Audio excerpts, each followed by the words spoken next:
mga plastik na nakakalat. Ayan, dapat ipunin. Ilagay lang sa isang lugar.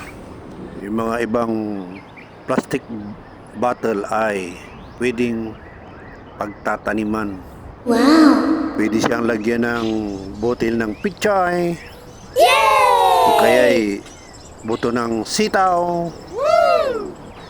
Pwedeng buto ng sili. Wow! Yung nga lang, kailangan maganda rin yung compost na ilalagay mo para yung ugat mabilis lumago.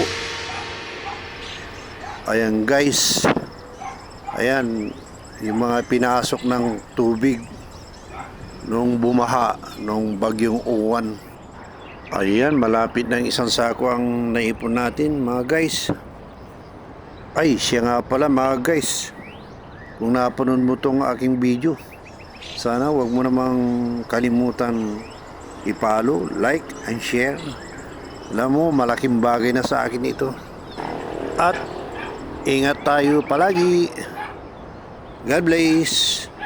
Bye-bye. Sa susunod na mixing video ko na naman.